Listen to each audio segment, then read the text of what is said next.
Welcome back to the Balance Boldly podcast for ambitious women in business and a few brave men. I'm your host, Naketa Ren Thigpen, always thrilled to be in the space with you.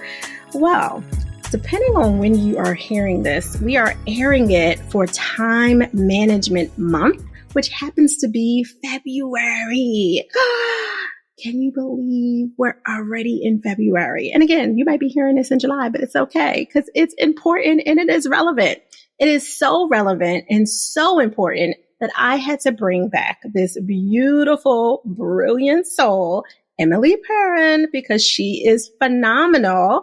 For those of you who have been, loyal listeners, go back to July of 2022 and you will hear a great interview with her where we dig into aligning yourself with your zone of genius so you can hire and retain the right people in your business. And if you happen to be a career professional, it's also relevant to you, especially if you have any hiring authority or practices relevant to your career. So make sure you check that out. But we had such a great conversation on air and off air, and in the Live Fully episode that we do specifically for LinkedIn and Twitter live stream. That was back in October of 2022. But I was like, look, I shortened her name and everything. I need you to come back. We got to do this again. We got to go deeper. She has so many great projects coming up, some of which, if you've been following Emily, she's also sharing on her blog and on Instagram. But I was like, I have to have you and your attention and your beautiful, brilliant brain with me on the BBP. So welcome back, Emily. How are you today? Thank you, Naketa. I'm doing great, and I'm just absolutely thrilled and honored to be back with you. Any time with you is just such a blessing. So thank you. Oh, thank you. Well, you have been doing some phenomenal work. Like your brain is beautiful, as we know, and you have a wide skill set. But your zone, pun intended here, is the zone of genius work that you're helping other humans with to align themselves, to understand it, to kind of escape the noise of the other good gifts that they have, but aren't necessarily in their zone. Share with everyone a little bit of what you've been up to the last, 6 or so months since we've had you on the BBP. Yeah. So more and more, my work is still anchored in helping people hire, of course, like finding those phenomenal freelancers, high performing people to work in their businesses. And on the side, I've been doing more and more work around finding your zone of genius and then also complementing that. So once you're in your zone of genius, then how do we really stay and operate within that? And so that's where I've started to explore more in terms of goal setting. And this is actually work I've been doing in my own life for about the last 10 to 30 years. And so, I really bring almost my lifetime of work into it, but I've started to share more about this side, right? Like how I'm using my own zone of genius in practice. Yeah, no, it makes sense, especially considering there's a lot of analytical creatives, as you know, who listen to this show and they wear various different hats as visionary, entrepreneur, executive leader, everything in between.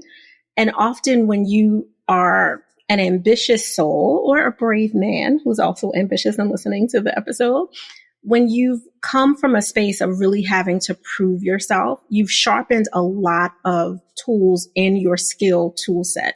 And sometimes it can be overwhelming. Like it's, helpful to know that you have all these tools, but it can be overwhelming when you're trying to zone in on what is the thing that you would do for breakfast, lunch, and dinner and almost never get tired of it outside of those natural kind of fuel breaks that we need. When you're working with people in the work that you do, and I know you're using your zone of genius to help them with it, what's one of the biggest issues that come up around them creating a space for themselves to figure out their zone of genius? Yeah, I think one of the things is I think it's just hard. Like you say, it's just hard to create space for it. I think that is one of the big blocks, is just making time and space for it.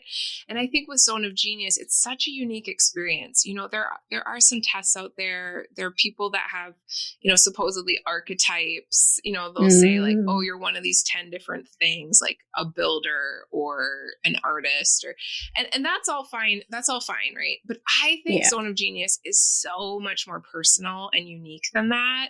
And I think it really takes just regular interaction with it on a daily, weekly basis to kind of hone in. It takes some experimentation, because I think once you even come up with one, like for a long time, I thought hiring was my zone of genius.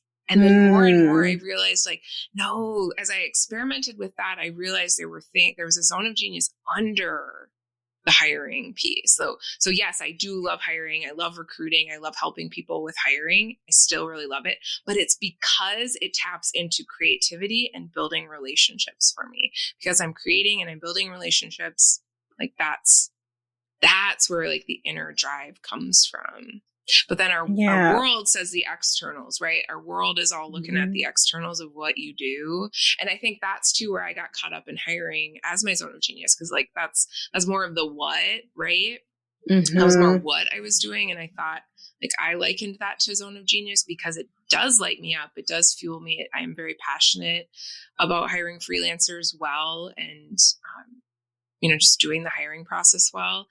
But it's because it was like there were these deeper roots into it that I wouldn't have been able to tap into if I hadn't been continuing to experiment and reflect on my life. And it really came down to the mix, right? How much time I was spending hiring versus other things, and why was I, you know, exploring why I was enjoying elements of it so much.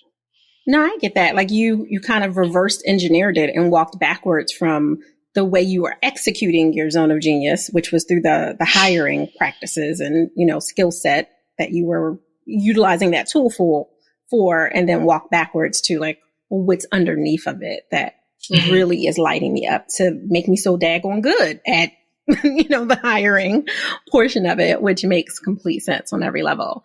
Right. When you were doing your own zone of genius work, including, you know, some of the projects that you're working on, like writing your book, did you find that because you light up when you're in flow, it was hard for yourself to like set, you know, time management goals, you know, for yourself, and you didn't get lost in like working for 12 hours and forgetting to pee? You know what I mean? Like, how did you allocate that time in a really healthy way? For yourself. That's a great question. I guess I need to think about that. That is a really good question, because I think, I don't know that I hold myself up as a very good example of that, because I want to be in the flow, right? The flow equals zone of genius to me. So the more time I spend in my zone of genius, the more productive I am. It is unbelievable. Like how much I can do even in an hour or two. So I tend not to get lost for 12 hours. I'll get lost for 1 to 2. And it's usually in the morning, and I'm just shocked. There are times I look up and it's 11 o'clock, and then I look up again and it's 11:09, and I feel like I have done 4 hours of work, but only 9 minutes have passed. And so there's just this like almost suspension of time, which I think you're familiar too with the flow concept that you've been saying.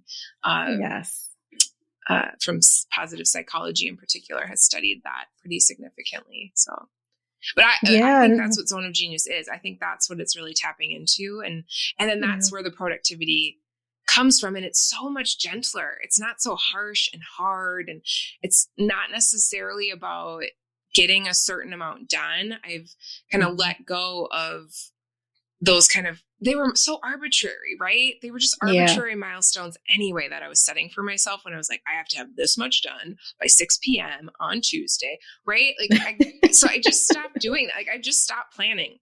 I'm more of a pathfinder now. I am not a planner. And I was a planner.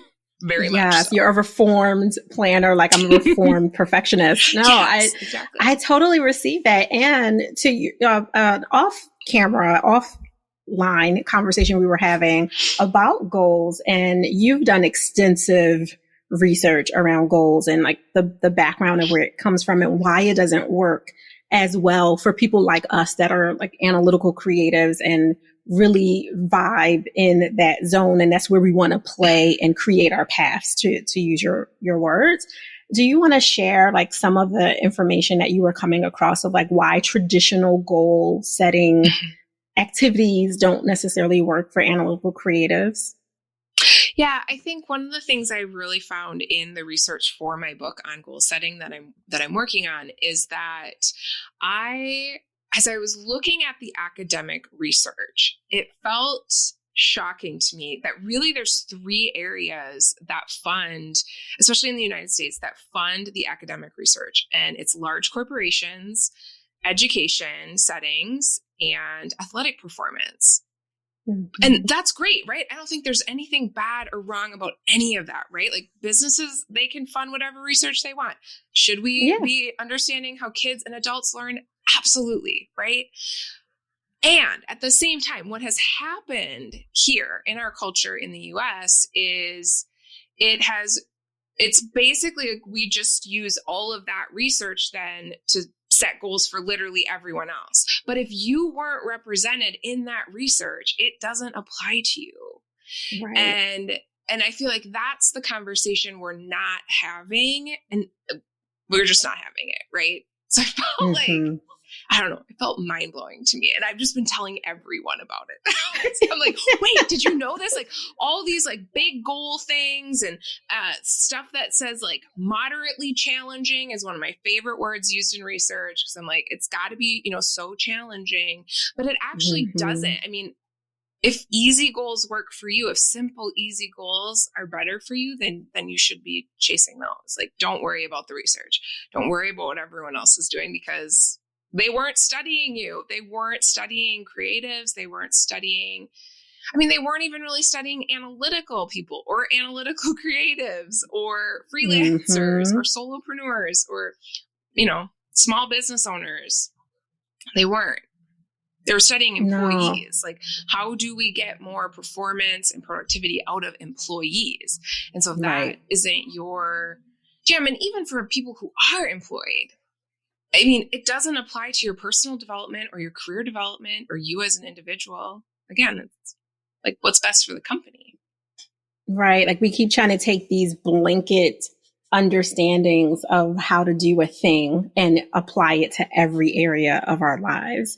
I heard you really clearly on that, especially in the reality that there are people who want those quick wins and they get their dopamine hit from them, and that makes them go further, faster, and more intensely with more desire to create bigger things. They don't have to necessarily have these audacious, or as the books say, moderately challenging, goals. If they're like, no, I need quick wins to keep me interested, especially for a lot of neurodivergent people, because that's a whole different conversation. But when your brain literally thinks different because different parts of it are activated and alerted when it's excited, you should lean into it instead of trying to fit into someone else's box. So I appreciate the work that you're doing and why you're doing it, because there's a lot of people who could be creating deeper imprints in the world if they connect it to their zone of genius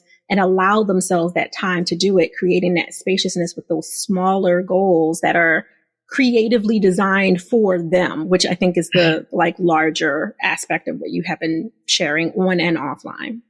Yeah, exactly.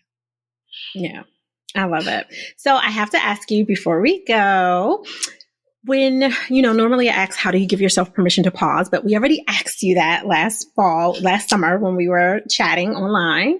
So now I'm curious, you're writing this book, you're a pathfinder, you're not necessarily planning to have a specific milestone done by 6 p.m. on a Tuesday, like that kind of thing. And you're, enjoying being in the flow.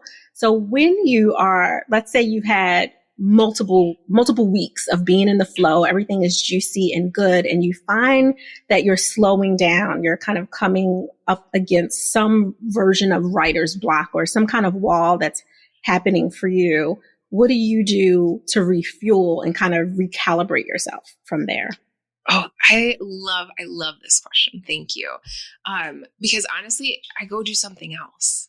Like, I think it's the best shift we can make. And I know Albert Einstein was big on this. Like, when he would be stuck on a project or a problem, he was like also very creative. And so I believe he played the violin, maybe the viola. Anyway, he would play music. So I play piano, I quilt, I knit, I just spend time with my son. I go for a walk. I just go do something else, like just to use a different part of my brain to kind of shake it out. The gym is also a popular destination for me. I love HIIT workouts, the high intensity interval training. It's just like, I move all the energy through me, and then it's just like, here's the next thing, Emily, like, here's the next few paragraphs. So. No, I love it. It takes you out of that bottleneck position where you got stuck. It unjams you. When you, as I call it, you sparkle. You sweat so much that you sparkle. So I'm with you on sparkle. that one. That is awesome. I've not heard sparkle. I like that. You do. You sparkle. So Emily, how can people get in contact with you and find out more about the work that you're doing in the world? Yeah, I think the best place to connect with me is on Instagram. I'm at Emily.Perron, Perron.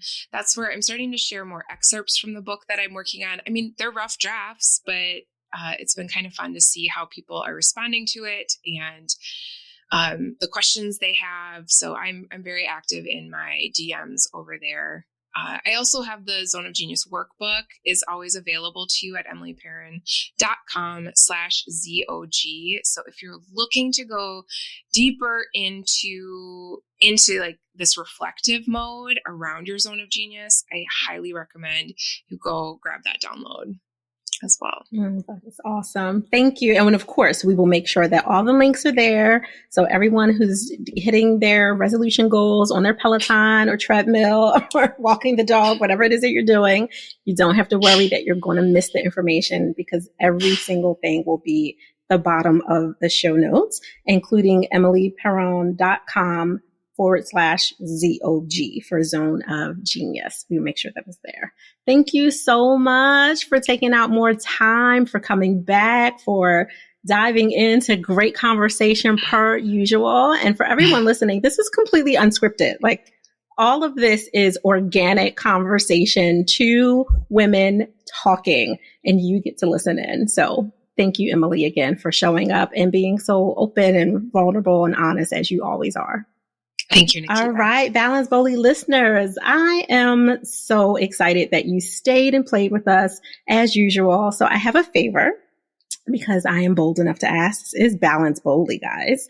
I would love for you to think about one person that you can share this episode with that you feel could benefit from looking at creating their goals differently. Maybe what they were doing before wasn't working. It's all right. Mind your business. You don't have to get into a whole conversation with them. But if you're close enough to know that they could use a little bit of a nudge or a little bit of help doing it, just share this episode with them. And the second thing that I'd like you to do, that I ask every single week, is for you to enjoy the balance of your day, but remember, do it boldly.